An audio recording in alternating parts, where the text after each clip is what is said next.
Hello, everyone. I'm excited to be here talking to you again. If this is your first time visiting, my name is Latanya, and I am going to talk to you today about things you can do when you're starting off in your internship.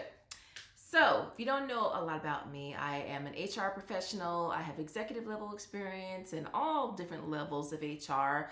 For about the past 20 years, that's been my career. And love helping people, love mentoring people, and that's why I started this channel. I kept getting calls from people. Hey, can you help me with this? Can you tell me how to do my resume? Hey, how do I answer this interview question when it comes up? And that's what I want to do. I want to mentor people. But right now, ladies and gentlemen, we are in internship season. A lot of people out there are just now starting off in their internship this week, maybe next week. And I want to be able to help people get off on the right shot. So if you are someone starting off in a new internship, or maybe you're a fresh college hire and this is your first job out of college, make sure you listen to this whole video. I've got some awesome tips. What I want to talk to you today, what I want to cover are 5 things that you need to do to make sure that you're successful in your internship. All right, this is good stuff. Think of me as kind of like that long lost auntie, okay? Because I got a couple of years on me, but I'm still cool. I'm still hip though. Think of me as that long lost auntie who works in HR that you wish you had in your corner, who could give you tips, who could mentor you as you're starting your journey in your career. Well, guess what? You got it. If you listen to this channel, I can do that. If you have specific questions, put them in the comments and I will make sure that I follow up with you and answer those. All right, let's jump in. The first thing that you should do when you're starting off in an internship is to make sure that you are flexible. What does that mean? Well, that means you're going to have things that maybe are offered up to you as part of your internship that maybe aren't in the job description. You will also possibly be offered maybe opportunities to work in other parts of the organization, or maybe on projects that weren't really in line with what you studied in school. And you want to make sure that you maintain flexibility. There could be situations when you are asked to cover someone's shift or cover a certain project. For instance, in HR, which is my field, oftentimes I would ask my interns, hey, do you want to help with this job fair? Part of that is to, of course, see if they're willing to kind of jump in and take initiatives, but I also want to see if they are open to stretching themselves. And if they are, that tells me a lot about the potential successfulness that they'll have in that job that they're maybe going to go for down the road. And I have hired interns who have worked for me before. And it's an awesome feeling to see someone grow and thrive in their career, and you get to, be part of that. So make sure that you maintain that flexibility, all right? It's very important. Don't ever say things like, well, that's not really my job, or I don't know, I really wasn't thinking I would have to do that. No. You want to make sure that you stay flexible and that you're open, okay?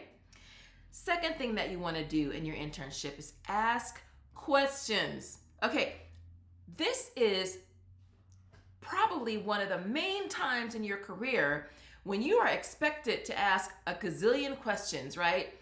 Because even when you're a seasoned person and maybe you're a seasoned, accountant, and you're starting, a new job, you're gonna maybe ask some questions about how the company does things. But if you don't know certain key core principles about accounting, it's gonna look bad, okay? And a lot of people don't ask. Maybe they'll ask a friend or someone they trust if they have some type of a question that comes up. But if you are an intern, you're fresh out of school and you've been studying things, so you've got a lot of theory but not a lot of practice, this is when you can just ask away. And make sure that you do that. Do not be afraid to ask questions about your job duties, what you're doing. It's actually beneficial for you. It's helpful for your mentor, your manager, to see that you're thinking things through. So make sure that you ask lots and lots of questions. And the other piece that goes with that, which is number 3, always carry something to write with. So ask the questions, but make sure if you are, learning as you're going through, the workplace, hopefully you're having an on-site internship, because those are the most beneficial in terms of learning by just being around your colleagues. But always make sure you can write things down that will allow you to recall them more accurately, and then also it shows that you're actually committed to maintaining that knowledge base. That's very, very important as well. So make sure when you go to those the meetings, or you're talking to people, that you're jotting things down and that you're also reviewing those notes later on. Okay. The fourth thing that you should make sure that you do is to reach out and schedule meetings with people who are outside of your kind of scope, so to speak. So, you're typically, when you're an intern, you've got a mentor who's kind of maybe, in some cases it can be the manager, but in some organizations you'll have a manager and a mentor. And they're usually someone who, the mentor is someone who's on your team who also reports to the manager. But make sure that you're scheduling meetings with people outside of that bubble, so to speak. So if you work in HR and you find that you're partnering with marketing quite a bit, you might want to schedule a meeting with someone in marketing to learn more about that particular function and how the overlap occurs with human resources. Maybe if you're someone who's interning on the product design team, you want to make sure that you interface with the salespeople to get some feedback about those particular products for the organization.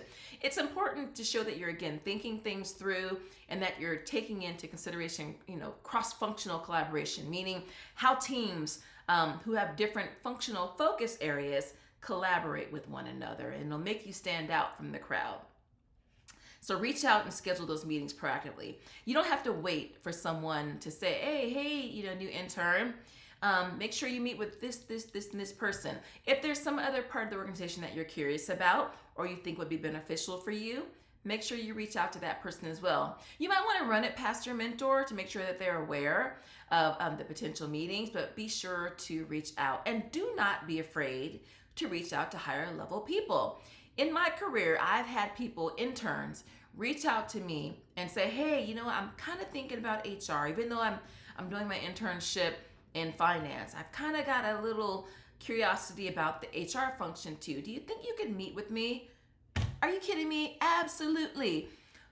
The best and most fun meetings are when you get to meet with someone who's kind of just starting off, and to pour into that person who's excited about the profession that you have just experience in.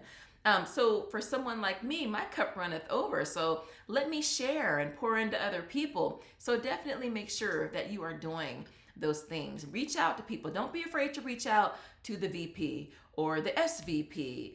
You know what? In some organizations, the CEO. Honestly, again, talk to your mentor, kind of get a read on it, but it's definitely encouraged for you to reach out and get to know your colleagues and the organization that you are working for.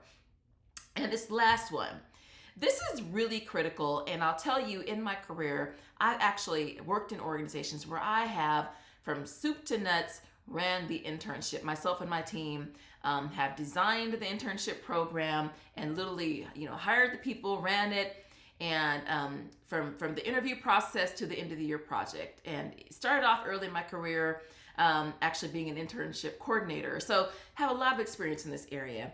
And one of the biggest pitfalls that I've seen is when people are not professional in the workplace. Okay? Professionalism, new company, get a read on the culture. I've talked about this a little bit, but appearance is definitely a thing. And so I would definitely err on the side of dressing more professionally than not. So if you are unsure about it, again, always you can ask your mentor, your manager. Go to the website, look at events that the company has had. A lot of times companies will have different events that they post on the website, and they'll give you a little sneak peek on, what the life is like. Look, how are the people dressed? So get a little bit of a read. It's always better to err on the side of being more conservative and professional. But beyond that, how you carry yourself, how you conduct yourself is also important as well. When you're dealing with your higher ups, you want to make sure, even your mentor, your manager, make sure that you're always maintaining a level of professionalism. You may get comfortable and share some things about yourself. Maybe you'll go grab a bite to eat, but professionalism is absolutely key. One of the rules of thumb in the workplace is that If someone is early on, or they're even interviewing, or they just started off and they're starting to show maybe some things that aren't favorable, then down the road, when you think about hiring someone long term, it's probably going to go down. That's what people kind of assume. So you want to make sure that you avoid that at all costs. Professionalism is key. And I'll probably go into a little more detail about professionalism because it is so critical. But if you have specific questions, as I mentioned before, go ahead and drop them in the comments and I'll make sure that I respond to you. All right. There's a reason this is called Career Minute Mentors, because I'm not going to post uber super long videos. This will give you awesome tidbits you can listen to at any time while you're getting dressed in the morning, or you're on your way to work, or you're about to start work for the day, and get that good mentoring in before you get off. So anyway, enjoy your day and go out and be great until the next time.